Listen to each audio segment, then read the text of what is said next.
talk to me about like, getting into the details here. What were your goals? Like, I heard you say you wanted to build some stuff and get to one customer. You know, is that was that the goal? Yeah. So we had we wanted to do this in a way that like we had one goal and then like a second goal that's stacked on top of this. So like not two goals that you can pursue at once, but like kind of a baby goal and then a more ambitious goal. And the reason why we wanted to do it this way is that we wanted to have one goal that if we missed that goal, like, okay, we really have to go back to the drawing board, back to square one, figure everything out again. And then another goal such that like if we hit it, then it's like we don't need to change a single thing. We are on the right path. We just keep on going and then like success will follow.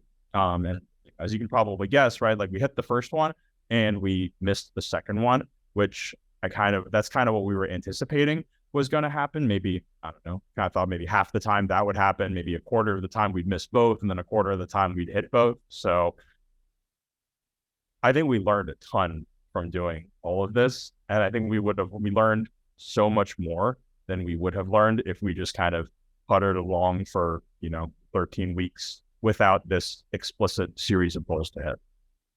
Love this. So before we get into the learnings and the outcomes, can you talk to me a little bit about what you did specifically in this 3-month period? Yeah, sure. So in the very beginning, right, like our mindset was we are going to build a sales simulation to basically to go after B2B SaaS companies that have teams of SDRs. And what we did for our previous simulator, like the customer support one, it was kind of one size fits all in some ways. Like we did some light tweaking and customizations for companies, but the premise of the customer support assessment is that you get dropped into this simulator. You are a customer support representative for an e-commerce company called Max's Reptile Emporium, and you're going to help 5 reptile buyers. You're going to help them like basically reset their passwords, get refunds, talk them through which coupons are the best, et cetera, like talk to unhappy customers. And it was very much a one size fits all thing that worked for us actually because people understood what e-commerce was and people, just like had a good intuitive understanding that a one size fits all test, not the end of the world for customer support. So we had that one size fits all mindset and we figured that, look, let's go after B2B SaaS companies because that's what we know. That's where like, my friends are like founders. A lot of my friends are like founders of B2B SaaS companies or like B2B services type companies. So that's what we figured we'd go after. Cool. So we started off by doing that and we did everything the right way, did it all by the book, got these customer development interviews lined up, used our network, talked to like 20, 30 companies. And it was fucking so demoralizing, man. Like nobody wanted this shit at all. Like I even like went to companies' offices, talked to people, talked to some sales enablement managers, made a trip out to San Francisco to talk to companies, did all of that. No one wanted it. And in retrospect, it's like pretty obvious why people didn't want it, like with interest rates going way up, being low for a while, going way up, mid-sized B2B SaaS companies, super over leveraged, tons of like people on the sales teams who were, not really pulling their weight, but we're there to help the SaaS companies expand more. You can you could justify it to yourself when interest rates are super low. And then this was right around the time when all of these like SaaS companies starting in the public markets were taking a huge haircut, and that trickled down to larger like privately held SaaS companies. And the companies that we were going after were like companies on that on that border between, some of them were publicly traded, some of them were kind of larger private Series D type B2B SaaS companies. And you don't need a hiring tool if you're going to be laying off a third of your workforce. You don't need a hiring tool, man. And like a layoff tool. You need a layoff tool. Yeah. And like people were telling us like, and the thing is like, it would be one thing if everyone told us that like, oh, this is cool. Could we use this to like say which of our people are good so we can figure out who to keep? But that's not what people are saying. Like I would just hop on these calls with people and it was just like very obvious from like the first minute of the call that they just got on the call as a favor to their friend who like is one of our investors. And it's kind of a shitty feeling, man. Like, it's like, it feels like you're just pulling favors and like, nothing's coming from it. And you think about the person who you asked to make the intro, and it's like, geez, what are they getting from it? Like this whole thing is stupid. So Can I that's add what some we did. context? Because Yeah. you're totally right. It's a shitty Yeah. feeling. Once you finish the call, you take a Yeah. minute to mourn the loss of the call, of like this, Yep. you mourn the loss of the opportunity, of the potential. Yes. These are actually the best calls. These are the most productive calls that you could possibly have, because Yeah. the alternative is you go and spend 18 months building a tool that Mhm. nobody wants to buy. And so like Oh, in some ways, geez, that must have sucked. In other ways, you're like, well, let's flip a negative into a positive. It just saved us a ton of time. For sure.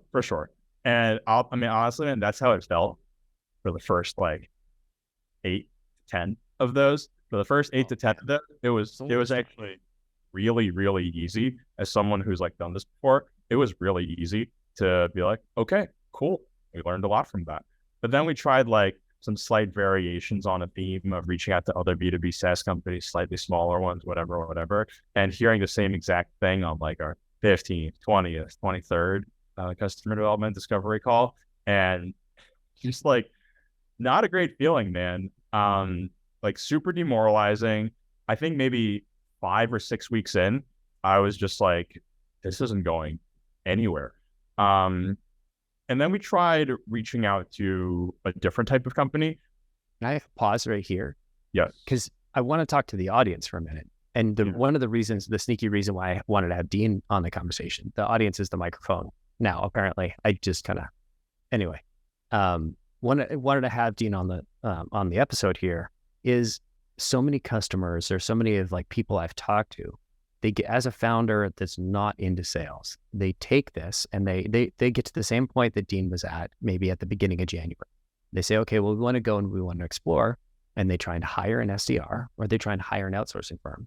And we're not saying you shouldn't hire an outsourcing firm, but if you outsource your ownership over the problem to another individual, you miss out. You're more likely to miss out on exactly what Dean is observing. These were terrible calls. I'm sure they sucked to be on. And at a certain point, it was probably the most productive calls, even though they felt bad. Is that a fair comment there, Dean? I just want to highlight that. I think it was, I mean, I would have rather never have done those calls, but they were necessary. Like I'll tell you what, given where our collective minds as a company were at on January 24th, right before we started this experiment, given our best guess as to where our initial customers would come from, there was no option but to go through these calls. And there was also like, I think I know myself pretty decently when it comes to the psychology of this stuff. I know that if I had outsourced this to someone else and it had failed, I would have been like, well, they failed because they're them. And if I'd done it myself, then I would have succeeded. But I did it. And it was a total slog, man. It didn't work at all. And so after maybe, I think or during week 6, at the end of week 5, beginning of week 6, we were just like, this isn't working at all. Like, it's not even close to working. And, actually, quick tangent. I think one of the things that made this unnecessarily painful was that I wasn't using any one of the trillion AI note taker pieces of software during this process. So I was just like transcribing all of these notes by hand. And it's like, you have to do that, but it actually makes it like twice as painful without really bringing any tangible benefit. So kind of partway into this experiment, I started using one of these, and it made everything a lot easier with no downsides. I think it costs like $59 a month or something like that. And we get transcripts, and we get like, it like automatically pulls out the next steps so that I don't have to just like go in and like scrub through my notes to do that. I don't forget about it. So big plug for whichever one of those pieces of software you decide to use. Big plug for that as a concept in general. Totally. Even if it's just hit and record on Zoom, like having that data, having that transcription, super critical.